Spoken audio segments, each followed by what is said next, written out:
can argue that the security of your family or your own personal security might be more guaranteed because you don't have any stake where you work. So you can just go in, do your work, get out. That might be very, very silly, but I've heard that before. Should- no, no, this I, is I what have, I this have to, side. I have to, I have to, I have to. Let me go on. Let me pick on the second one, corruption. So you might be more susceptible to corruption if you are used to the people, just like we have in risk assessment, where we say you need a fresh pair of eyes to look at something, so you just have to keep changing it. Or risk and audit, for instance, you have to keep changing who's looking at something, so you have a fresh pair of eyes to minimize familiarity and clash of interest and things like that. So when you have policemen from different parts of the country that are not used to that jurisdiction, they might be more um say objective in the way they look at things, rather than having a subjective or sentimental interpretation for any key issues. Now, I don't believe in everything I've just said. I'm just saying, if I were Bishogule, I'm pretty sure No, Bishogule might come up with some of those points. So no, stop. you're completely right. It's actually part of the thinking. I've heard it. I've heard it's actually part of the thinking I've heard. The problem I have with the first argument is that, look, uh, uh, security of your family. Your job is to provide security. So if you do a good job of protecting that community, your family will be protected. If you're finding all the criminals and taking them out, it means that because this sounds like the reason you're taking out these criminals does not include your family. Your family forms, and this sounds like the argument. Um, the argument about why things do not work in Nigeria, when when people say, "Oh, politicians should educate their kids in Nigerian schools so that they will see how bad things are." It's because people believe that if these guys hear direct reports from their family members, they will step up. But look, see in Nigeria, of course, they will fix only that school where their family member is and move on. But They won't even fix it. They won't fix it. I went to FUT Mina with children of top Nigerian. It happens more in the north, where you have a lot of top Nigerian government officials. I don't know if it happens to today, but you happen where you see politicians with their top men with their kids in our schools. So if that happened and nothing changed, I'm sorry, no. I'm not going to call any names, but the top generals that we had their kids in FUT Mina. So. Yeah, so again, that doesn't. I just think that policing comes down to the fact that if you do a good job, you get rid of the criminals in the community. You are safe. Your family is safe. The community is safe. Because it doesn't make sense that you say you are doing a good job as a police officer, and then there is somebody in that community who feels threatened. I'm not saying that a good job of policing will take away the threats, but I'm saying that if there is a good enough police. Where the threat comes up, they should be able to nip it in the bud. So that argument doesn't hold water. In fact, that is the more reason why the police officers should be from the community that they police, because if their families are in danger and they were not forced to do, a really good job. On the second argument, I don't even know where to start with that one. I've heard the argument, but it's just laughable. It's just a joke, really. It's really a joke to say that there are, at the moment we've seen instances and we've heard stories of where armed robbers were caught and they're confessing to receiving guns from police officers, right? Those with the current system, police are still handing out their guns, are even participating in the robbery. So where's the argument that they will become familiar with the territory? I tell people this thing, and maybe I'll get into trouble, maybe not, but I think that a lot of times we have accepted the incompetence of police as an excuse for them not to do their job, right? And I'll give my personal experience. So one time I'd gone to a meeting after work and I parked my car. It was supposed to be a very short 15 minutes meeting. Somebody just wanted to pick my brain about something and I was heading somewhere else. So I put my laptop right under my car seat and sort of parked outside, run into the office, and then come out a few minutes later and somebody had broken into my car and taken my laptop bag. And there were a couple of office documents and stuff in the bag that I wanted to work with at home. So I head off to the police station, file a report. While I was there, trying to write a report at least to document what is missing, so that if anything comes up, I have the documented evidence that I reported this theft on this date. It wasn't because I expected anybody to recover anything. And the police guys at that station were saying to me, "Oh, they carry your laptop." I say, "Yeah, those boys, that's how they operate. They're always in that area around this time. Now don't worry, tomorrow you see somebody will call you, they will find the bag, but you most likely not see the laptop." They asked me, "Oh, do you have like your call card in your bag?" I say, "Yes." I said, "They will call you, don't worry." I thought it was a joke. The next morning, as I was getting dressed to go fix my car that was broken into, I get a call from somebody saying, "Oh, they found this bag with these documents. They saw my number. Can you come?" And I head there and I find my laptop bag, find my documents, but the laptop and phone and every other electronic equipment in the bag was gone, just as the police predicted, right? So in essence, the police knows the area where these guys operate.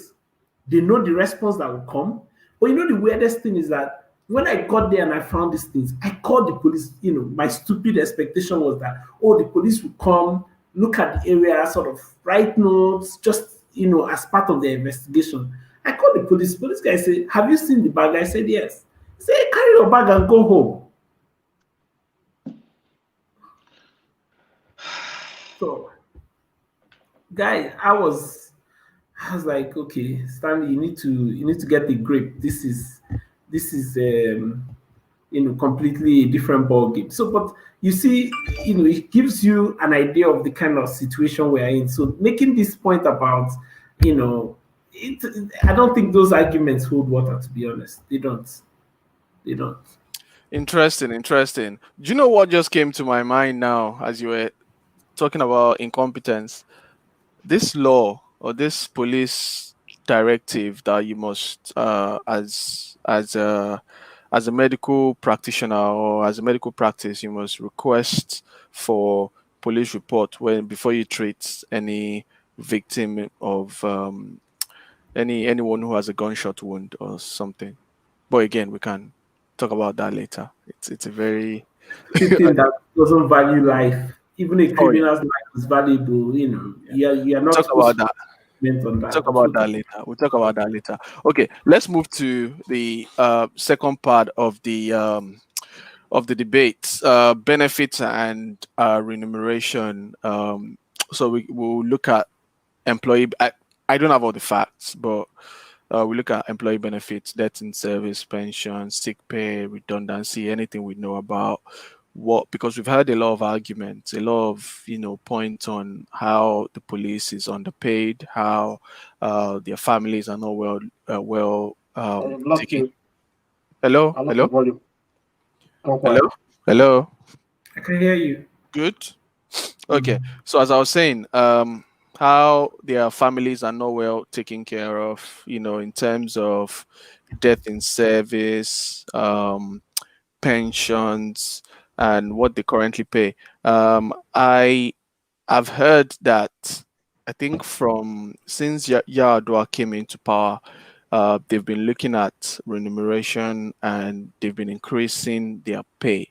But still, I've heard that it's still not good enough. So, Stanley, do you want to come in here and talk more about it?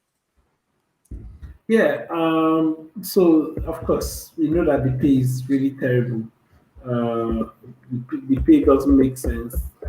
They have some sort of insurance, that goes nowhere. The the rank and file are barely on the minimum wage scale, salary scale. I think constables, police recruits gets um, you know, get about 100,000 naira, I think. Yeah. Um, Yeah. It's about you know, 9,009 and 9,019 naira 42 kobo yes, yeah, a month. about 100K a year. Yeah. You know, the others get about 500,000 a year if you're in level 3 and above. Level 10, you get about 600K a year. this is this is no money. How do you pay? How do you give somebody who is carrying a gun, standing out 247 trying to protect you? How do you pay the person barely $100 a month with their families? You know, the pay is really, really, really, really terrible. It's a terrible pay. And what this type of pay structure means is that it only attracts those who have no alternative. Mm. You know, who this is job for them, just job.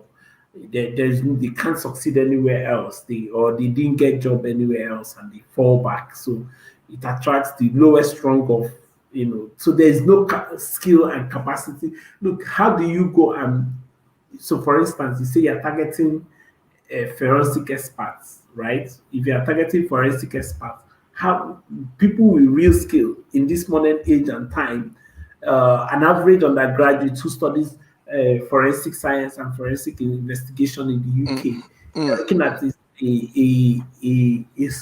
a school fees of £12,000. Yeah. Do you graduate from that a year, £12,000 to £15,000 a year? Do you graduate from that and come and take a job that pays you 50,000 naira a month? Impossible. It's impossible. So it means that you can never attract top talent. You can never attract skilled people. It's still usually, you know, I heard one crazy story one day, and this thing still shocks me. So this guy was telling us about how he used to have a security guy who got involved in armed robbery, who got involved in robbery, and, you know, ran away. So he then traveled after several years. The guy ran off. After several years, he traveled to a state to meet one of his big man friends. And when he got to the big man's friend's house, he was a police officer guarding the house. He looked at the guy and said, "This guy looks familiar." Mm. You know, that this guy looks familiar. He started asking the guy his name. The guy mentioned his name. He said, I know you now. You used to be the guard in my house. You know, the guy now said, "Oh, yeah, yeah." He went in and told his friend, where did you get this guy from? He said he was posted by the Nigerian police. And he said to the guy that that guy was a thief. That guy, he stole and ran off from my house. And then he has come here to join the police. No background. Well, in fact, probably nobody reported him anywhere. But that is the type of people that end up joining your police forces. The lowest rung, the never do wells, the political thugs. You know, those are the kind of. And I'm not writing off the entirety of police people. I've had cause to work with very fine people in the police force on certain projects around data and all of that. But I'm just saying that, look, the rank and file, the police recruits are usually the rejects. You know, you might find well-educated people joining at the level of superintendents and assistant superintendent of police and assistant commissioner